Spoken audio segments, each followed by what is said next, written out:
Bismillahirrahmanirrahim.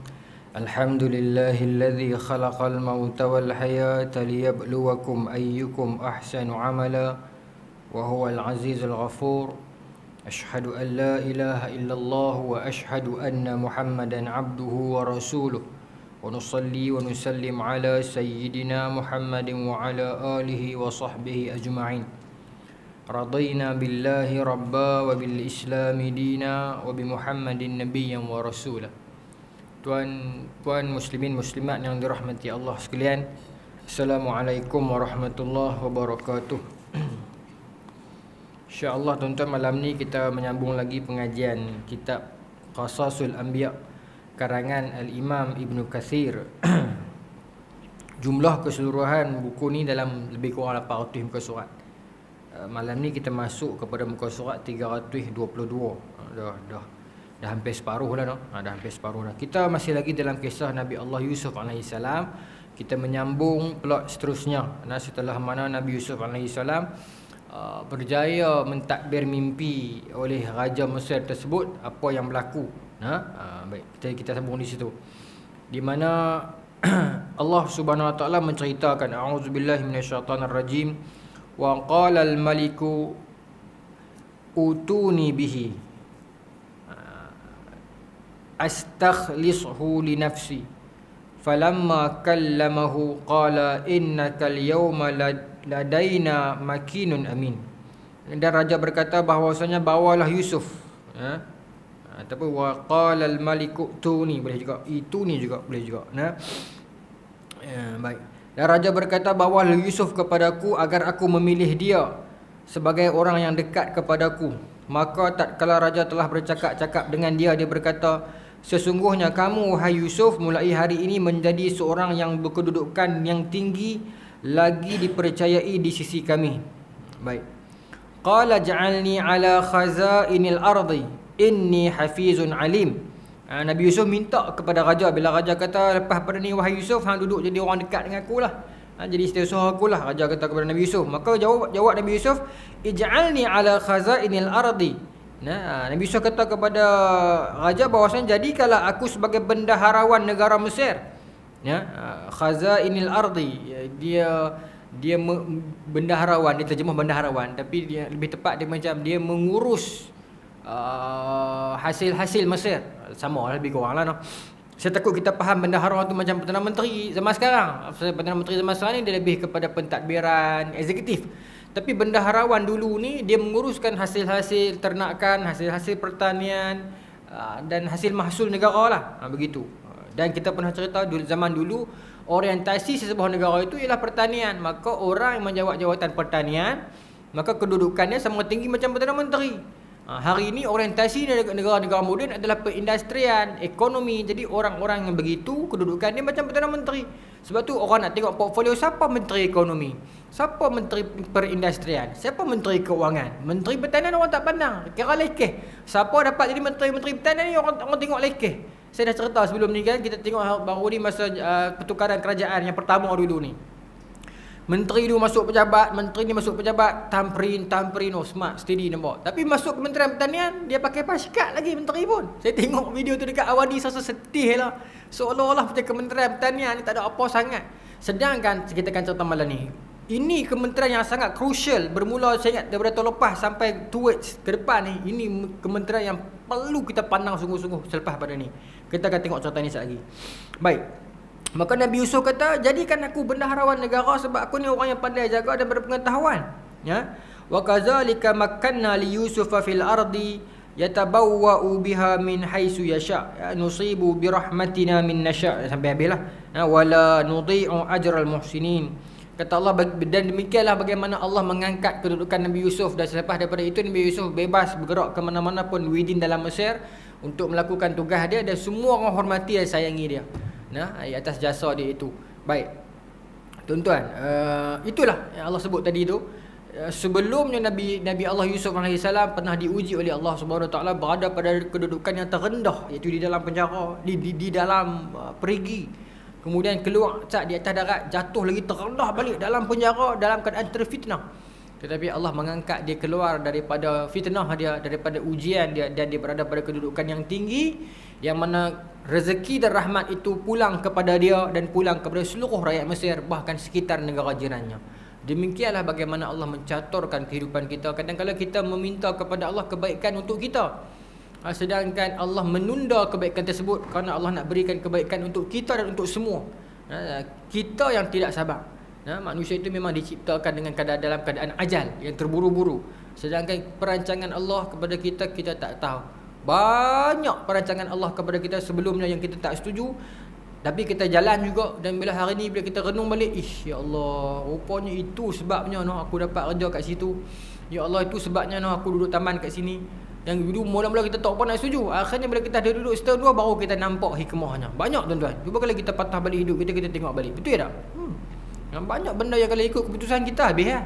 Tapi ikut keputusan Allah, maka banyak benda yang kita dapat. Banyak benda yang kita dapat. Kita tak, seperti mana telah Allah beberapa kali selamatkan kehidupan kita dan selamatkan diri kita daripada keputusan yang salah sebelumnya, maka yakinlah ujian kita hari ini pun adalah in order for Allah untuk selamatkan masa depan kita seterusnya. Sebagaimana ujian-ujian yang lepas yang telah kita hadap lalu, yang akhirnya hari ini kita merasakan nikmat dan hikmah daripada ujian lalu tersebut, maka yakinlah ujian yang kita sedang tanggung hari ini ialah hikmah untuk masa depan kita yang lebih cerah pada kemudian hari, insya-Allah. Yakin, sebab Allah tidak pernah mengabai dan mensia-siakan kita. Seperti mana kita mengabai dan mensia-siakan tubuh badan dan diri kita sendiri. Sebab tu ulama kata orang yang menzalimi kita ni, nanti dia hari akhirat kelak, kita bukan kena lupa dah apa yang kezaliman orang tu buat kat kita, tapi Allah tak lupa kezaliman orang yang buat pada kita tu. Itu Allah kasih kepada kita. Yakin pada Allah, yakin sungguh-sungguh pada Allah. Baik. Setelah jelas bagi si raja akan kebersihan dan kehormatan Yusuf dan kelapangan dadanya dari segala bentuk tuduhan yang dituduhkan kepadanya itu. Ini cerita yang minggu bulan lepas tu. Bila mana Nabi Yusuf AS minta kepada raja sebelum nak lantik dia ini, maka tolong buat perbicaraan semula kes dia dengan Zulaikha dan beberapa isteri-isteri menteri itu. Maka Zulaikha antaranya yang dipanggil masuk menghadap jadi saksi. Maka dalam surah Yusuf ayat 51, Zulaikha memberitahu kepada mahkamah, mengatakan yes, memang saya yang goda Yusuf. Jadi maka clear lah. Maka nama Nabi Yusuf pun dah clear. Nabi Yusuf pun keluar dalam keadaan bersih dan tidak ada orang yang cakap-cakap di belakang lagi. Baik. Zulaikha telah menceritakan dengan penuh kebenaran lah. Baik. Kemudian di sini disebutkan, As-Sa'labi menyebutkan bahawasanya yang bawah tu menceritakan bahawa Yusuf menggantikan Khiftir. Dia memberikan tugas dan kewenangannya kepada Yusuf. Ada yang berpendapat bahawa ketika Al-Aziz hendak meninggal dunia, dia menikahkan Yusuf dengan isterinya Zulaikha. Cerita ni saya bisa dengar zaman sekolah dulu, sekolah Arab. Tapi ni versi lain. Cuba kita baca sikit. Al-Aziz meninggal, sebelum dia meninggal dunia, dia menikahkan Yusuf dengan isterinya. Maknanya dia kena ceraikan Zulaikha dululah. Tapi tak tahulah syariat zaman tu, tak apa dia cerita ya ni. Ini riwayat As-Sa'labi, bukan kata daripada hadis, tidak. Cuba kita baca dulu. Bila mana Yusuf menikahi Zulaikha, namun ternyata Yusuf mendapati bahawa Zulaikha masih lagi perawan, gadis ataupun dara lah. Maksudnya belum disentuh oleh suaminya itu, kerana suaminya tidak boleh menggauli isterinya. Kat sini dia kata important. Important ke incompetent? Kat sini dia important. Maksudnya mungkin Al-Aziz ni tua, datuk-datuk ni, dia ada isteri muda, tapi dia tak mampu nak menggauli isteri dia. Maka mungkin sebab tu jugalah Zulaikha menggoda Yusuf. Mungkinlah. Mungkin juga. Dari perkahwinannya dengan Zulaikha ini, Yusuf dikurniakan 2 orang anak lelaki, iaitu Afrayin dan Mansa. Akhirnya Al-Aziz memberikan tampuk pemerintahan Mesir kepada Yusuf. Namun cerita ni dia meragukan jugalah. Sebab Quran tak sebut.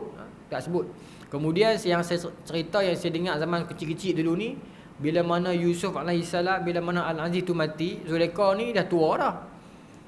Kemudian Allah jadikan dalam satu malam kot, Zulaikha esok pagi ni bangun jadi muda balik. Saya tahu, saya dengar dah cerita tu. Saya dengar cerita sekolah Arab dulu, tapi saya nak cari dalam ni pun tak ada. Tak betul lah. Maka dengan mudah balik Allah satukan Yusuf dan Zulaikha. Tapi ini Israeliat lah. Yang ni pun Israeliat. No?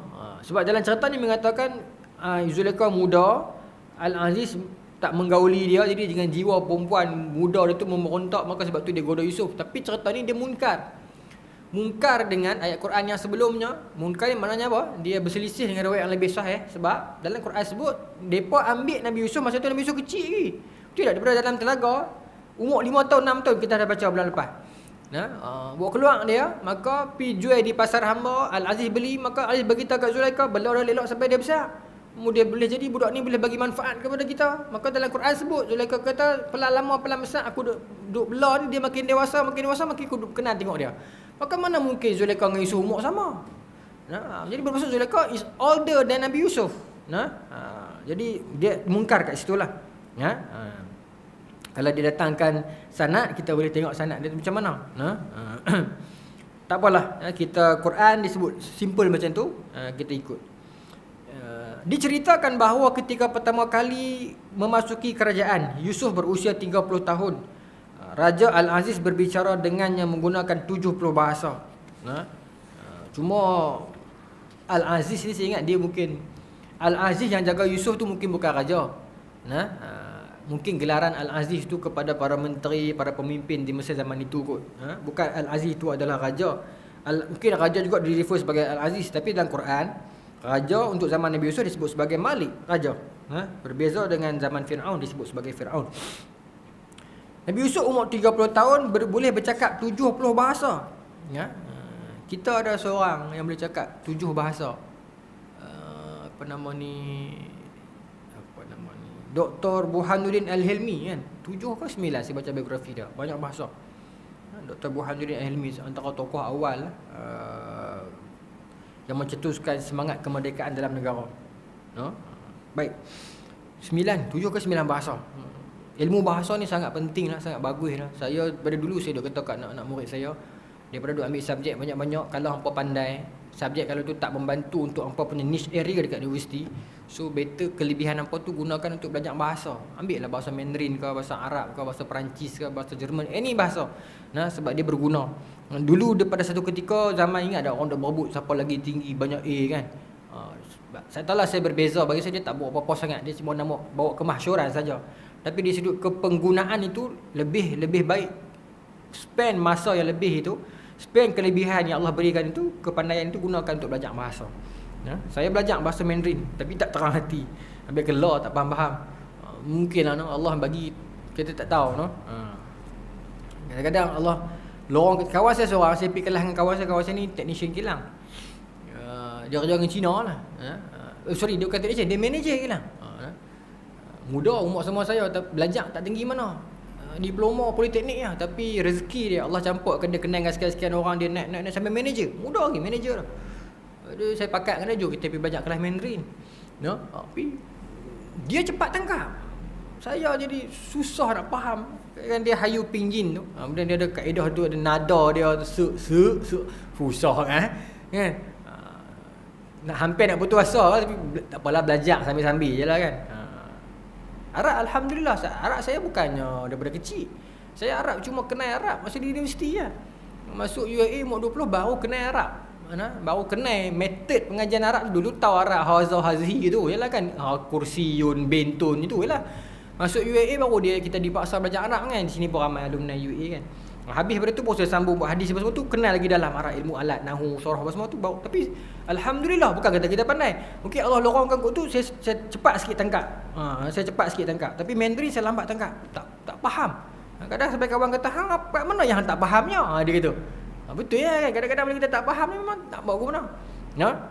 Sama baca bahasa Arab kan, nahu dia, kemudian kita nak perbincangkan tentang i'rab. I'rab ni berat tuan-tuan. Marfu' dia, mansub dia, marfu' bi dhammah al-asal dia, kemudian dia akan berubah pada keadaan-keadaan tertentu, mansub bi fathah pada asal dia akan berubah pada keadaan tertentu. Sukar, tapi alhamdulillah saya sikit saya boleh piah. Saya faham dah. Mungkin Allah lorongkan kita ikut jalan-jalan tertentu lah. Tapi pokoknya saya bukan daripada asal pandai, tidak. Dan saya bukan pandai pun kalau datang ustaz-ustaz, mungkin mereka jauh lebih pandai daripada saya lah di sudut bahasa. Mungkin Inggeris saya okey sikit kot daripada Arab saya. Tapi alhamdulillah Allah mudahkan jalan. Tak apa. Tapi saya nak abang kata tuan-tuan ada anak ada cucu ni bagi belajar bahasa. Bagi belajar bahasa. Baik.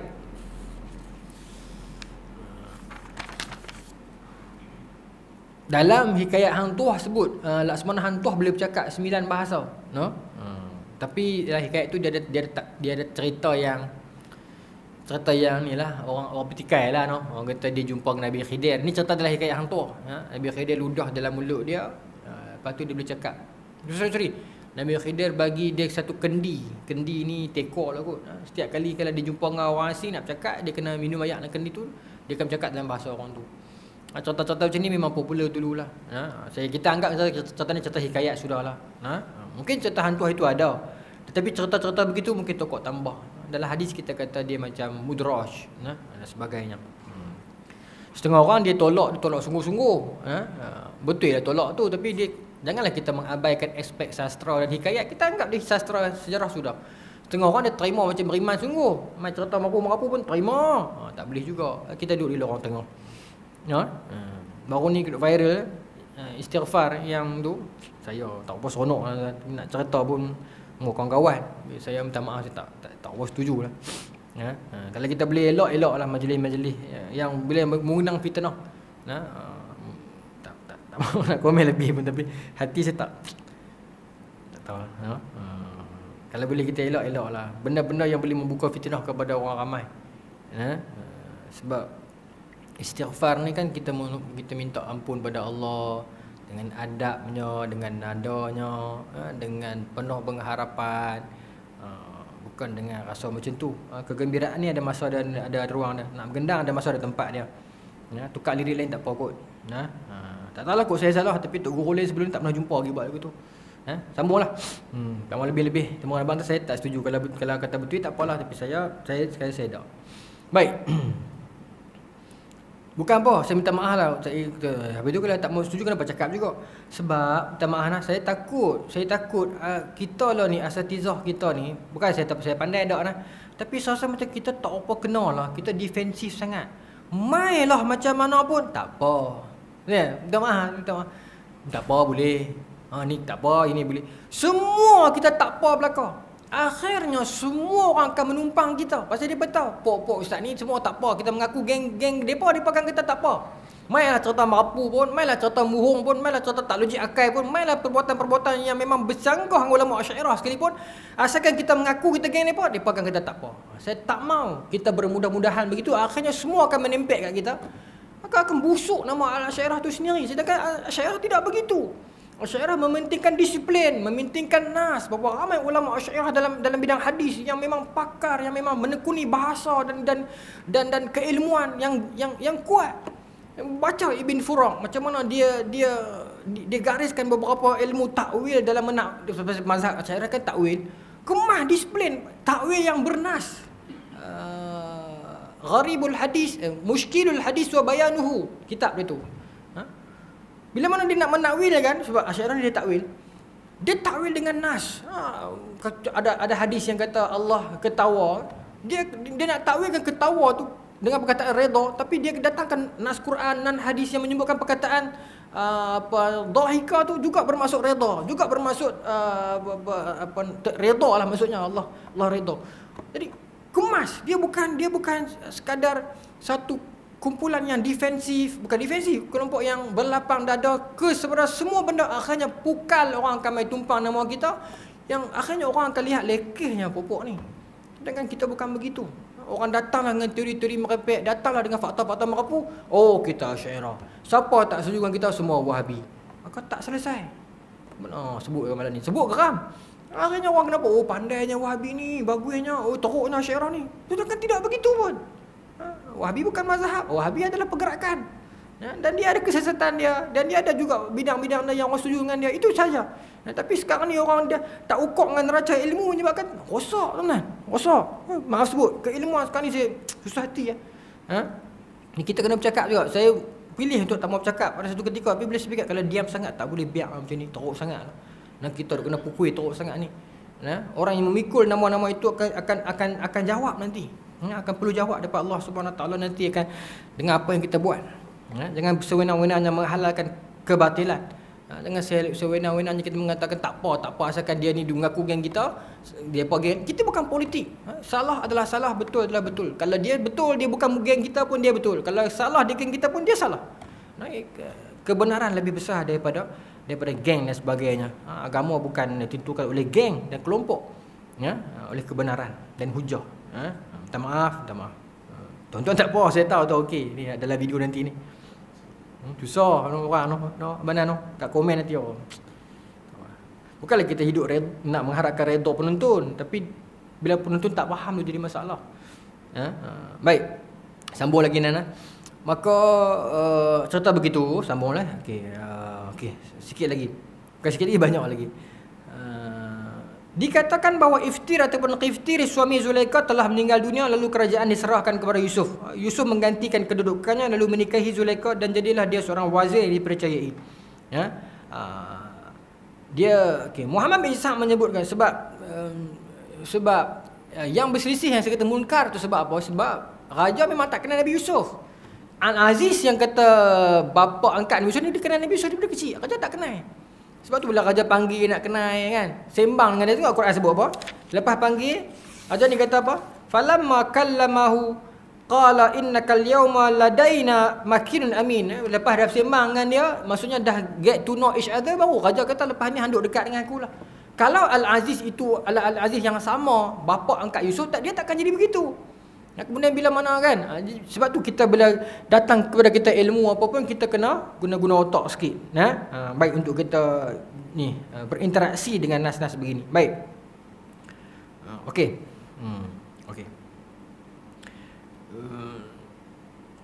Firman Allah Subhanahu Wa Taala menceritakan lagi. Okey, lepas pada tu cerita pasal bila Nabi Yusuf dah mentadbir Mesir dengan baik.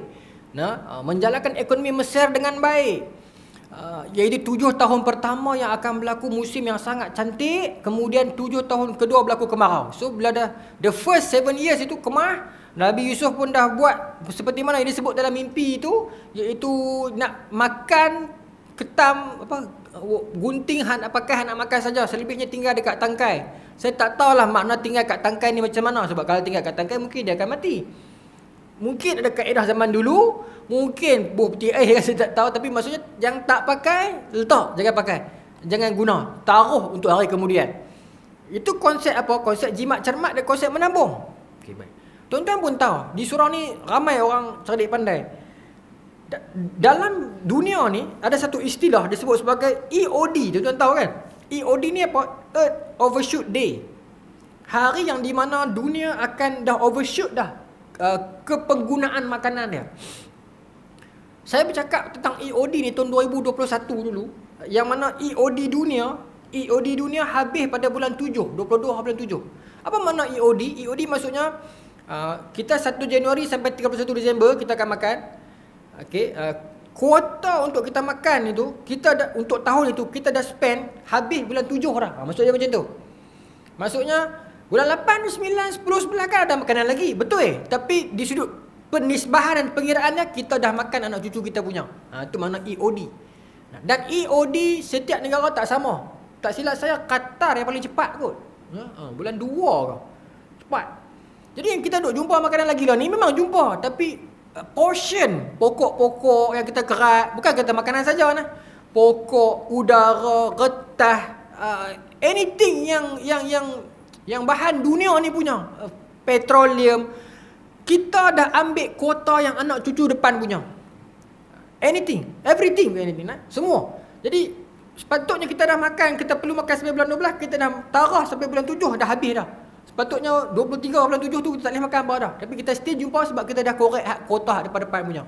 Itu reality. Bulan 2021 EOD dunia ialah 22 Julai. Sekarang saya tak sempat tengok 2024. Tapi yang pastinya dalam kajian terbaru tuan-tuan, dunia akan mengalami krisis makanan total dalam 25 tahun akan datang. Bukan akan mengalami, dah mengalami krisis sekarang. 2023 dah start krisis. Tapi kita akan mengalami kebularan yang sangat dahsyat 25 tahun akan datang. Dan pada ketika itu para saintis menyebutkan dunia perlukan lagi 2 biji planet, 2 biji bumi yang ada yang ada tampungan macam kita ni, yang ada kelengkapan sumber macam kita ni untuk tampung keperluan manusia. Sebab hari ini dengan suplemen, dengan apa, manusia makin panjang umur, hidup makin lama. Ini krisis di Jepun. Orang tua yang sihat sampai panjang umur, lalu hidup seorang-seorang, mati seorang-seorang. Ini berlaku di Jepun. Bukan kata tak boleh sihat, bolehlah sihat. Nampak kata sekarang ni kan macam-macam produk dan sebagainya, kita sihat. Kemudian panjang umur misalnya. Ini persoalan takdir balik lah. Ini kalau dengar kepada orang konservatif, dia kata apa dia cakap macam ni, ajar ni takdir. Betul lah, tapi kita nak berbahas di sudut data ni.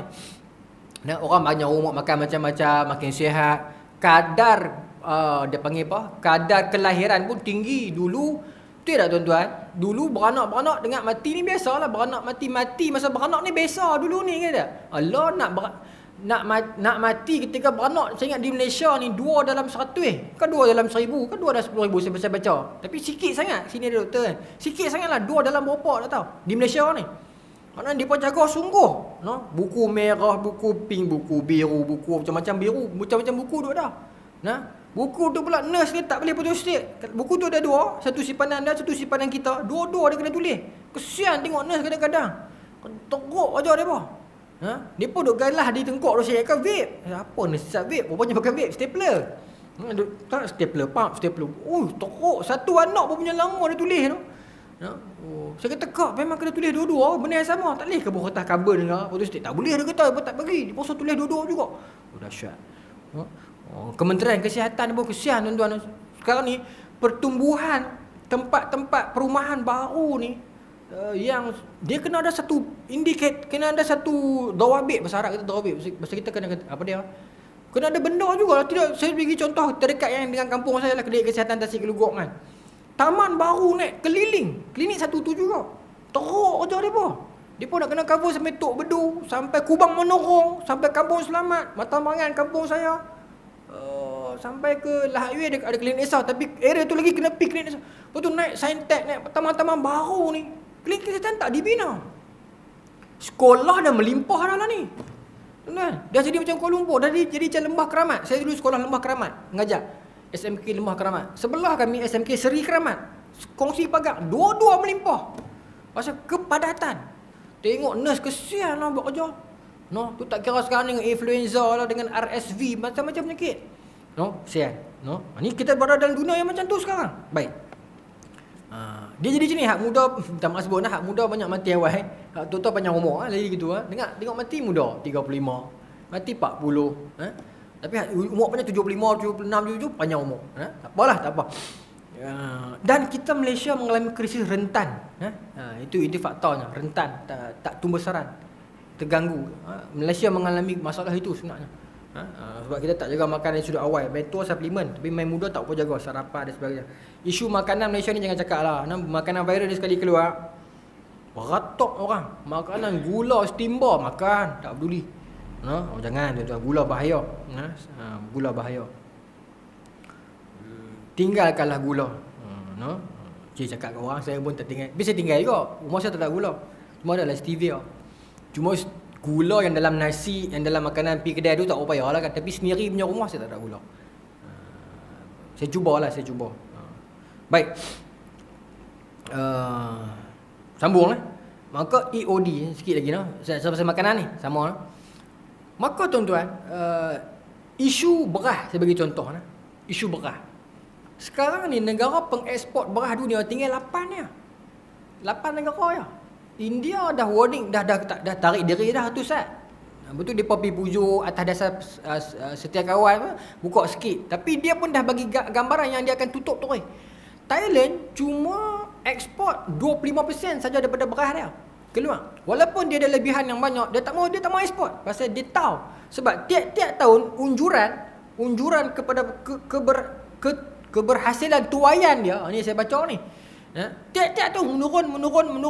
Tahun lepas dengan 2 tahun lepas, nak pergi tahun lepas, unjuran Thailand drop 2 juta tan. Walaupun dia masih membekalkan, dia masih lagi dapat 42 juta tan, tetapi daripada 44 juta turun 42 juta. Itu merisaukan dia apa? Sebab tu dia pada cut ekspor dia apa?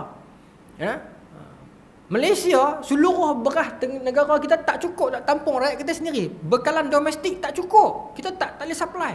Bayangkan kalau 8 negara ni, okey baik. 8 negara ni pula yang nak bekalkan ni macam Myanmar, Vietnam, okey. Ada apa lagi? US juga ekspor beras. Macam lawak kan, tapi US ada beras. Ada 2-3 Cambodia ada lagi. Okey, negara-negara macam ni sekarang ni dah masuk dalam radar negara-negara kaya. Macam UAE, macam Saudi yang depa juga makan beras. Yang depa ada duit, depa willing to pay more untuk beras. So negara macam kita tengah-tengah ni macam mana ni? Adakah kita masih mengharapkan ihsan, mengharapkan setia kawan? Adakah kita akan menjadi sebuah Bani Israel dalam kisah ini yang datang ke negara menagih beras? Ataupun kita akan menjadi Yusuf di akhir zaman yang akan membekalkan makanan? Sebab semua negara sekarang ini meligat, semua negara dunia sekarang ini ligan industrial. Kita dulu satu ketika negara kita negara pertanian, kita tukar jadi negara industri. Kita berbangga dengan benda tu, bukan kita salah, tapi bila kita meninggalkan pertanian itu kesilapan kita. Universiti Pertanian pun kita malu nak buat nama Universiti Pertanian, kita tukar nama Universiti Putra. Siapa nak nafi hakikat ni? Nak buat nama bank pertanian pun malu, tukar Agro Bank. Pertanian juga. Tapi lekehnya pertanian itu kita buat. Minta maaf tuan-tuan. Kita anggap pertanian itu ada nilai. Sedangkan negara yang mengekalkan status pertanian dia, akhir zaman dia akan jadi Mesir. Pemimpin-pemimpin dia akan jadi Yusuf di akhir zaman. Dan masa itu dia boleh demand for harga. Kita akan baca saat lagi ni, abang-abang Nabi Yusuf main ke Mesir bawa emas. Maknanya emas tak ada nilai berbanding dengan makanan. Bila makanan makin kurang, harga makanan akan makin naik. Bila makin naik, orang-orang kaya dia boleh beli, negara-negara kaya dia boleh beli. Negara susah, kita negara tengah-tengah. Kita tak rasa lagi tuan-tuan. Pergi kedai masih ada beras, naik sikit kita dah melompat dah. Tapi hakikatnya begitu yang kita kena telan. Nampak macam mana kita ada padi, ada sawah, kita pergi jual, orang pun naik taman. Baik, siapa satu? Banyak nak cerita pasal pertanian ni. Betul? Tuan-tuan, saya baca tadi baru di Utusan, di Awani, di Berita Harian dan juga ada satu kertas kerja yang saya baca baru petang tadi. Masa saya tengok benda ni saya minat. Tahun lepas 345 juta orang dah mengalami krisis kebuluran dan mati. Bukanlah mati 345 juta orang, tapi yang affected by that krisis.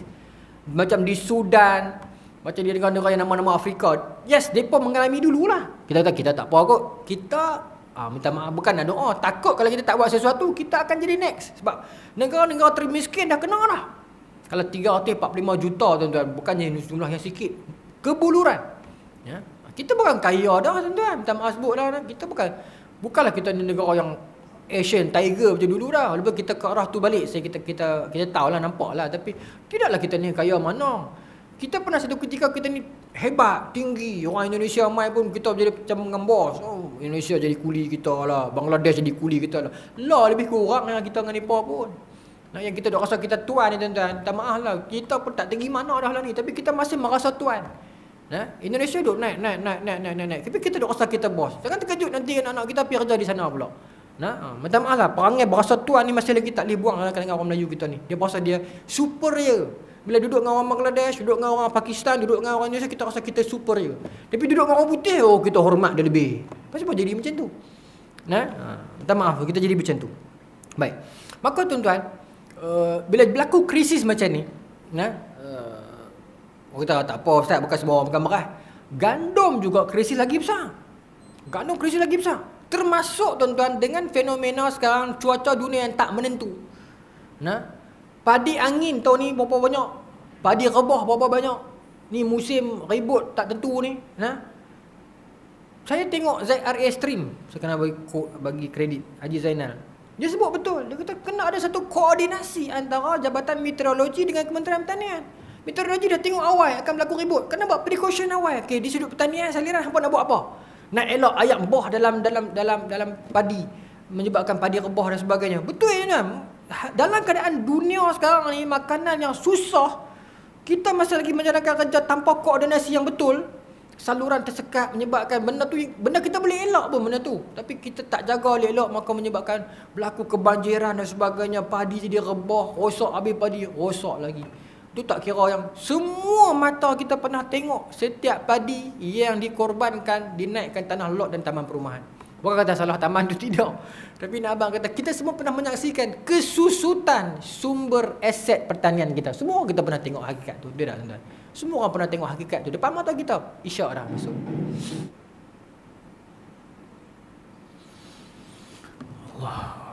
10 minit insya-Allah. Tak maaf saudara. Tak apa. Saya cakap bab lain tak. Bukan bab lain tak baca teks. Pasal benda ni saya tengok menjadi kerisauan. Tadi saya sebut tentang koordinasi kan. Tentang koordinasi pertanian ni saya katakan. Bagi saya kerajaan dia kena buat. Saya sebut lama. Siapa lah dah dengar betul jugalah kan. Kena bertanding buat satu wilayah persekutuan. Wilayah persekutuan buat bukan level biasa-biasa. Bukan buat hak, buat wilayah persekutuan pertanian. Buat di Sarawak ke di Sabah ke Tanah Luas kan. Maknanya memang dia level wilayah persekutuan. Kenapa hang boleh buat wilayah persekutuan Putrajaya untuk pentadbiran? Hang buat wilayah persekutuan pertanian. Memang dalam tu masuk press sini lembu, press sini kambing, press sini padi, press sini gandum tak boleh lah kan. Cuaca. Buatlah ini kajian, ini college, ini semua yang anything related to our foods and pertanian. Jadikan dia sebuah wilayah persekutuan yang ditadbir oleh Kementerian Wilayah. Bagi saya macam tu ni kalau dengar ni, bagi dia pendengar. Boleh buat tanah luas di Sabah Sarawak tu. Berbalik pada koordinasi tadi tuan-tuan. Kadang-kadang sistem kita pun sistem minta maaf sebut. Saya punya awam tak apa lah, bukan kita kata kerajaan kan, kita kata kritik dasar. Ini bukan dasar kerajaan sekarang. Pada dulu sama kan. Koordinasi tak ada. Satu sinergi antara kementerian. Saya sebut tentang Jabatan Meteorologi dengan Jabatan Pertanian. Tak bolehkah buat satu link Kementerian Pelajaran, Kementerian Pengajian Tinggi tentang silibus tentang pertanian ni nak pergi ke mana?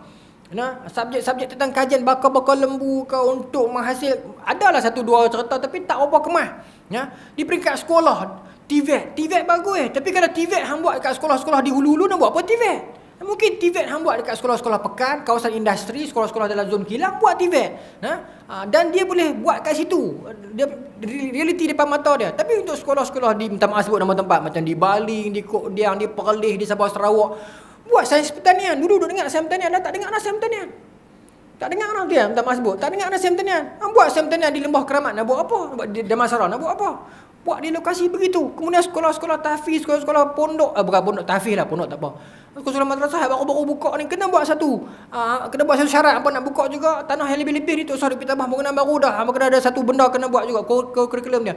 Agar kurikulum tu mendatangkan hasil. Kurikulum tu mendatangkan hasil, bukan kurikulum tu membuatkan anak-anak kita jadi hitam saja, pengsan saja. Tak. Ada hasil dia. Mungkin tak mampu buat semua tapi buatlah satu. Kita ada sekolah muzik, Akademi Seni Kebangsaan ASK kan, di dua kan, ke satu ada dua kan. Boleh buat sekolah pertanian. Kita ada sekolah sukan, buat sekolah pertanian. Sekolah pertanian. Bagi saya pertanian ni crucial lah, bukan main-main dah tuan-tuan. Esok bila harga makanan mahal, orang akan berbunuh-bunuhan untuk makanan, jangan main. Jenayah akan meningkat. Satu, kalau tak pergi sampai tahap jenayah pun, anak-anak kita akan terbit geng-geng kapitalis ni. Dia akan buat keluar produk-produk yang fake, telur fake. Baru ni saya beli, sebut kedai saman pula, tapi kedai tu dia selalu kembang dengan sesi minyak. Kedai dia ada nasi lemak.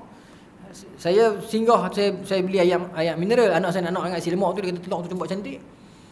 Balik makan dalam plastik telur tu. Nasi lemak tu tak plastik, telur tu plastik. Saya bakar dengan bini saya, plastik. Dan golongan ni kan masuk. Kemudian makanan-makanan yang tak sihat. Sekarang ni makanan apa yang sihat tuan-tuan? Cuba cerita, makanan apa yang sihat? Makanan yang sihat pun tak sihat. Macam kek istighfar tadi lah. Imam Hasan Al-Basri kata, istighfar kamu memerlukan istighfar lagi. Faham maksudnya? Kita punya istighfar pun perlukan istighfar. Macam dalam istighfar kita pun ada salah. Itu contoh dia tadi lah. Imam Hasan Al-Basri kata, macam ni. Sayuk kita sepatutnya bagi kita sihat, bagi kita tak sihat. Kita buat ke mana, kita pun nak elak tak boleh. Saya pergi program di Pulau Sayak baru ni, sembang dengan geng nelayan. Dia pun cerita, ikan ni bubuh tu berubat dandan. Mana ada betul dah lah ni, dia kata. Tapi nak buat ke mana? Pasal keperluan dunia sekarang. Tuan-tuan baca David Beasley, iaitu pengarah World Food Program, WFP yang United Nations buat tu. Dia sebut, ketamakan manusia kepada makanan menyebabkan makanan jadi tak cukup. Cuba tengok kita punya lungguk sampah, makanan kita macam mana. Bulan puasa makanan banyak mana kita buang. Saya program 2 minggu ni di Pulau Burung, di Sabah Selatan. Tengok macam mana sampah punya banyak kita hasilkan. Kita hasilkan tuan-tuan, kita jadi satu masyarakat yang tengok orang Arab makan lagi dahsyat. Buang saja. Bagi orang Melayu kalau makan tak habis aib. Makan aib. Makan tak habis aib lah. Tuan rumah kita kena makan bagi habis. Jadi tuan rumah jauh hati. Orang Arab kalau makan habis aib. Ni orang Arab sendiri hebat kat saya. Kalau kita pergi rumah dia, kita jamu dia makan, kita makan habis lincin, aib bagi dia. Sebab apa? Sebab kepercayaan yang kalau aku bagi tak cukup Lepas tu pula dah. Orang makan habis lincin, kalau aku buat tak cukup Jadi kita makan lincin, dia akan tambah lagi. Biar tak habis tak apa. Daripada dia nak tanggung maruah dia malu. Pasal seolah-olah macam dia bagi makan tak cukup. Lagu tu, tuan-tuan. Budaya depa. Jadi kena buat koordinasi itu. Kementerian Pelajaran, Kementerian Peringkat Menengah ni kadang-kadang benar program-program subjek-subjek yang dia tak bawa untuk realiti pasaran kerja luar ni. Saya minta maaf lah, saya duduk dalam pendidikan, saya tahu. Duk kaji 4 stroke lagi. Dunia luar dah pakai apa nama ni, EV dah. Esok kemahiran itu nak bawa ke mana? Contohlah akhirnya bila orang keluar esok tak nak tak boleh pergi ke mana nak jadi influencer. Bila influencer buatlah konten-konten mampu, jadilah dunia seperti mana sekarang ni. Isu dia apa? Serta makanan dia merawit sampai situ. Tapi nak abang kata memang makanan akan melipi pesahap tu. David Bazi saya baca pernyataan dia kata macam itulah. Pasal kita ni tamak sangat untuk makanan. Maksudnya kita makan tak perlu banyak pun kalau ikut. Makan tak perlu banyak pun, tapi kita memang makan lebih daripada had. Berapa ramai dalam kalangan kita yang timbang pinggan dia. Saya timbang pinggan saya lah. Saya memang makan tak banyak, badan tak besar. Saya memang asal kurus dah. Lepas tu saya kena GERD. Serta dah kan. Kurus lagi. Tapi sejak saya kena tu saya memang tak makan gula. Saya timbang makan. Nasi saya makan sikit. Sayur lebih. Dia lagi kurus. Tapi bila jumpa orang kata tak sihat kau. Buat serah sangat ni. Pergi check. Susah hati pula dah. Jadi kurus pula dapat tak sihat. Tak apalah saya reda. Tapi insyaAllah lah makan sekarang saya jaga. Dulu saya tak jaga. Dulu tengah malam duduk universiti budak you 2-3 pagi pergi tengok bola, makan burger, balik lena. Macam mana perut nak elok? Lah bila Allah tegur awal 30 lebih kena sakit lagu tu dah, barulah saya jaga makan. Nak zaitun, probiotik, prebiotik kita makan. Buah, ikan pun berubat, sayur pun berubat, buah pun berubat. Apa yang tak berubat? Sukar dapat makanan yang sihat sekarang ni. Dalam makanan sihat pun tak sihat. Beli madu pun kena buhung. Susah nak dapat makanan yang sihat, bukan susah. Akhirnya kita kata apa? Tawakal lah ya Allah. Allah sajalah yang bantu kita. Kita bismillahirrahmanirrahim, tawakal, makan juga. Baik, sambung sikit kita lagi 4 minit 25 saat. Tapi boleh rajak lagi kan? Biasa isyak awal kan. Tapi tak mau rajak sangatlah tuan-tuan kerja. Saya faham. Baik, apa? Maka dalam ni sebut bila jadi musim yang kemarau macam tu, abang-abang Nabi Yusuf sampai. Yusuf ketika itu Allah menceritakan tentang kedatangan saudara-saudara Yusuf ke Mesir untuk menukar bahan makanan. Dia barter. Dia pun bukan tak ada duit. Duit ada banyak, makanan tak ada. Dunia sekarang macam tu. Sebab tu tuan-tuan, dalam hadis Nabi SAW mengatakan apa?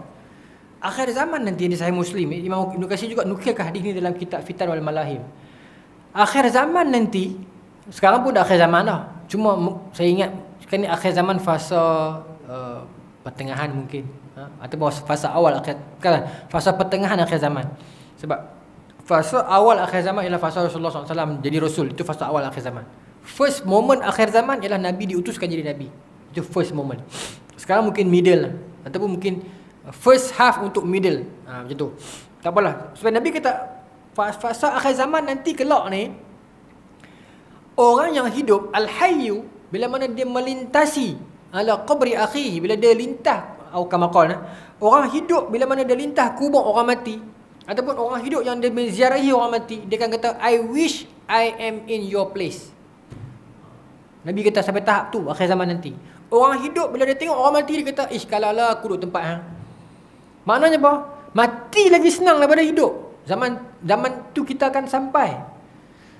Cara yang saya duk cerita tadi ni, huru haram, makanan tak ada, jenayah berlaku, negara kebeluran, orang akan menipu, habis rosak sosial, makanan juga penuh dengan racun dan sebagainya. Saya ingat mungkin kemuncak dah lagi 50 tahun kalau kita umur panjang, ataupun 60 tahun kalau kita masih hidup, kita akan menyaksikan benda tu.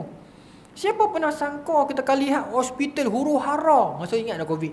Siapa pernah terbayangkan nanti satu zaman kita akan dapat melihat masjid jadi kosong waktu sembahyang Jumaat?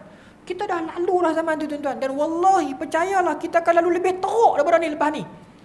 Lebih teruk fitnah dia. Itu memang dia maksudnya itulah dia begitu. Akhir zaman fitnah dia begitu. Fitnah maknanya apa? Huru hara. Mati dululah. Yang kemain nak sah pisah buat status aku nak lawan Dajjal. Mana ada Dajjal? Kemain. Kau budak muda lah ni. Ada satu budak post kat Twitter dia kata apa? Aku esok bila Dajjal keluar aku nak menyamak jadi geng dia. Lepas tu aku nak tikam dia daripada belakang. Allah, hang buat Dajjal pop-pop menekan Nabi pun pesan kalau Dajjal keluar tak makan cekak lari. Allah kalau kita ramai-ramai pi, seorang lari. Kita nak lebih lajak pada laju. Kemain aku nak scam Dajjal dia kata. Dia lawak lah baca kan. Budak-budak lah. Budak-budak Twitter jangan ikut tuan-tuan. Merapus semua tu. Saya tak ada Twitter. Kawan tunjuk. Twitter ni. Kalau kita ada anak-anak ada Twitter ni, adik tu cuba tanya. Dia pun melawak kasar. Dia pun melawak pergi kubur mak ayah. Aku pergi ziarah kubur pak aku tanya kenapa tak bawa apa ni. Tak buat melawak. Buat melawak. Ziarah sensitivity tak ada dah. Pergi ziarah kubur untuk bawa girlfriend. Tok tanya kenapa ni. Buat melawak macam tu. Loh. Tak tahu.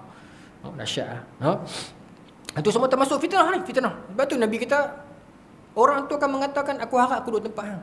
Dulu kalau kita bisa orang mati kita temujuklah aku hidup dia mati kan. So, kita tak kata macam tu. Tapi lintasan dia lagu tu lah kan. Tapi nanti akhir zaman dia kata kali. Yang mati lebih aman daripada yang hidup. Ni mati dah. Syahid dah. Apa nama ni? Hasan Nasrullah. Ada yang tak mau kata syahid, dia kata mati saja. Tak apalah. Ikut sekolah jangan bergaduh. Tapi janganlah tulis mampui. Kalau tak setuju dengan dia pun janganlah tulis mampui.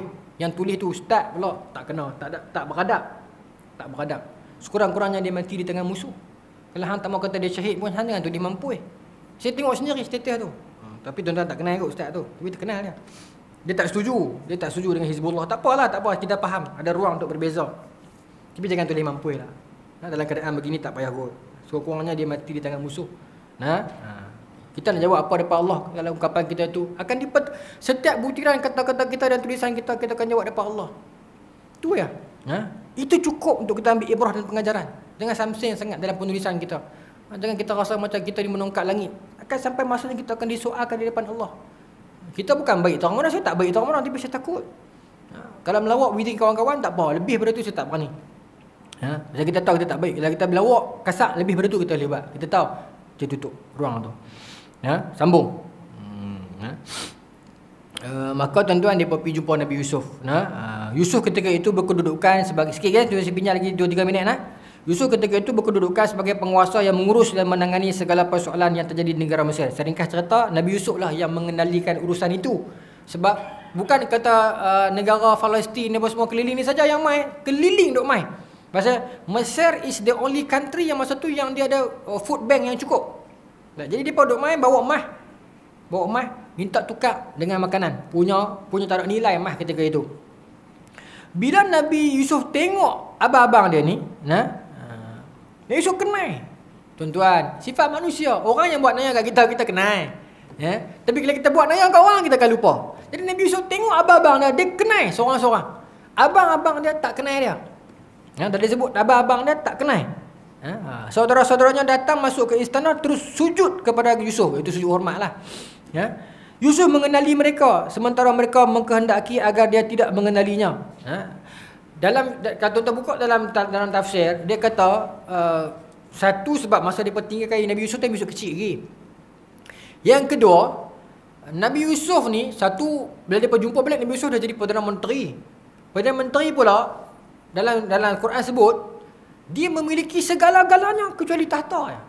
Maknanya walaupun Perdana Menteri tapi dia pegang semua. Raja bagi kat dia semua kecuali tahta. Dan masa tu Nabi Yusuf dah pakai number one dress, dah pakai baju rasmi Mesir. Bahasa dia pun lorak dia dah jadi lorak Mesir dah. Jadi sebab tu dia pun memang tak terfikir bahawasanya itu Yusuf adik dia apa. Dia ingat ni mungkin Yusuf lain, mungkin Yusuf Kelana ke Yusuf Aslam, mungkin Yusuf lain, bukan Nabi Yusuf. Dia pun ingat Yusuf lain, Yusuf Tayyub ke, Yusuf lain lah. Dia pun tak terfikir langsung, this is Yusuf yang kita buang dulu tau. Tapi Nabi Yusuf dia tengok dia cakap, ni hak lepak aku itu, hak ni hak koyak baju aku, hak ni hak tolak aku, dia tahu. Apa nanti saat Yusuf nak buat apa? Sikit je boleh lah, sikit. Tapi taklah sikit, banyak lagi. Tapi saya nak drop, saya nak landing dekat tempat yang sesuai. Okey. Kemudian Nabi Yusuf nak acah depa. Nabi Yusuf kata apa? Adakah kamu ini mata-mata? Kamu hanya datang untuk mengambil kebaikan di negeriku? Adakah kamu ni special brand? Depa ni kan Israel. Apa ni Mossad ke? Dia kata Mossad lah kan. Mossad pun tuan-tuan dahsyat lah. Mossad dia pun orang ajak tapi depa tak cerita juga dalam masa tak ada. Masa Hasan Nasrallah bagi tahu tahun lepas kan, dia kata semua tentera Hizbullah jangan pakai phone, pakai pager. Kemudian dia pun kontrak nak beli pager tu dekat syarikat daripada Taiwan. Tentang cerita tu kan. Syarikat Taiwan ni sub dekat syarikat Denmark, Eropah. Mossad dah pi awal dah. Depa buat company tu. Jadi secara tak sedar Hizbullah pi beli dekat company hak depa buat. Sebab tu pager depa tu depa buat hal tupan dah. Dan kalau tuan-tuan baca dalam, saya tengok dalam Al Jazeera lah, depa temu ramah kan. Sebelum pager tu meletup, dia bunyi dulu noh. Dia bunyi macam signal agar depa ni pi ambil tengok. Masa tu baru meletup. Macam depa ni dah plan lama dah benda ni. Nanti minggu depan saya mailing kan, saya nak cerita lagi. Macam mana depa susun plot depa. Depa buat bagi orang pilot yang bawa Perdana Menteri Iran sebelum ni yang mati, Presiden Iran yang mati tu. Bukan yang baru ni, yang mati tu kan mati masa 13 Mac ke? Kan dia balik helikopter dia junam dia tu. Pilot tu orang lain macam mana depa buat? Oh dahsyat lah depa ni. Korang ajak lah, tapi strategi depa tu gila juga Mossad ni. Tapi Nabi Yusuf tak katalah hampa ni Mossad, tapi dia pun ada orang tuan-tuan di Malaysia pun depa ada. Di Malaysia pun depa ada. Depa ada. Sama kita nak tolong Palestin kan. Depa ada di serata dunia. Depa ada Mossad, depa ada Shin Bet. Shin Bet ni internal affairs dalaman. Tak apalah. Maka tuan-tuan Nabi Yusuf kata, hang ni pun ni mata-mata ke spy ke? Yang buat kerja ni. Maka adik-adik Nabi Yusuf kata, tidak, kami berlindung kepada Allah. Sesungguhnya kami datang untuk mengambil jatah gandum untuk keluarga kami yang dilanda kesusahan dan kelaparan. Sebab tu tuan-tuan, ayat Quran ni bagus. Kita buat negara kita sampai kita kaya dengan makanan. Israel duk kalut perang, tak ada masa nak tanam, tak ada masa nak ni. Esok dia pun susah, dia pun akan main macam ni. Dia pun main esok, kita kata, ni Mossad lah. Dia pun, doa kami main nak nyemik makanan. Kita buat sampai dia pun hina lagu tu. Dia pun mana hina lah tuan-tuan. Dia pun dah hancur dah sekarang ni. Sekarang ni Hizbullah dengan dia pun tengah bertempur dahsyat. Kan Israel dah keluar warning kepada rakyat dia, jangan record. Tuan-tuan tengok, kalau tuan-tuan follow Al Jazeera, tuan-tuan follow Al Jazeera dan yang saya ada banyak follow.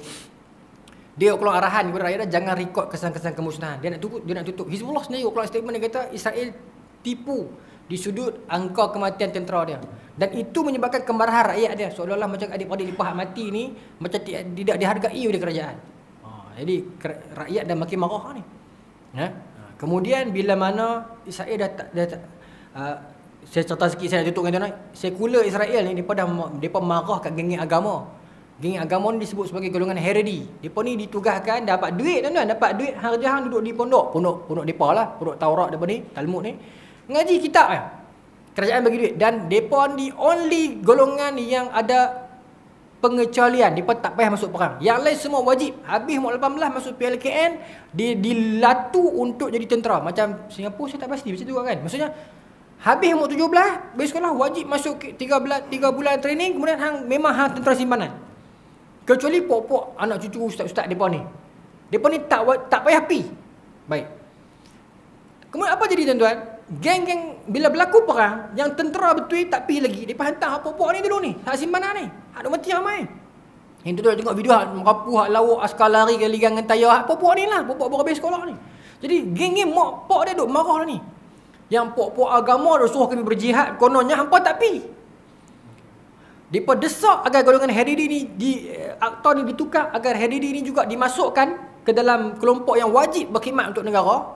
Tuan-tuan tahu pok-pok agama ni jawab apa? Kami rela masuk penjara daripada kami pi ke situ. Rela mati dalam penjara daripada mati kat tempat.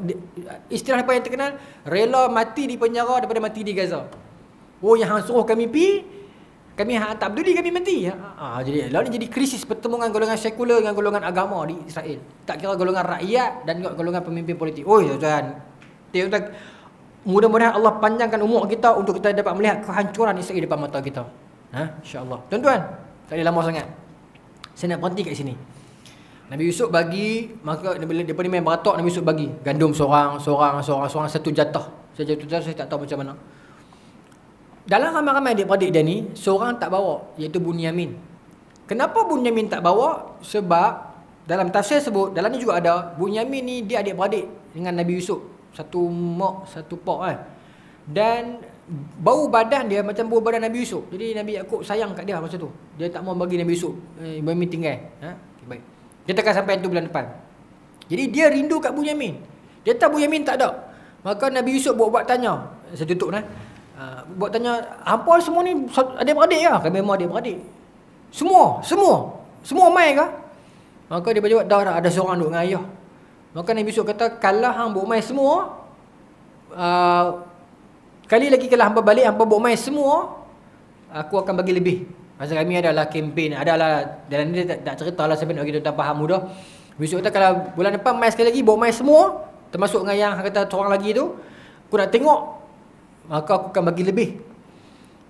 Maka mereka pun balik, minta kat pak mereka ni, ya wahai bapa Nabi Yaakob, boleh tak kami nak bawa Bunyamin? Nabi Yaakob tak bagi lah. Nabi Yaakob kata, kalau aku nak suruh aku bagi juga, hamba tunggu bulan depan. Nabi Yaakob kata, bulan depan bulan depan. Allah Ta'ala a'lam. Bismillahirrahmanirrahim. Allahumma razuqna fahman nabiyyin wa ifdal mursalin wal malaikatil muqarrabin wa ahdina fi yatil arifin bi rahmatika arhamar rahimin walhamdulillahi rabbil alamin. Assalamualaikum warahmatullahi wabarakatuh.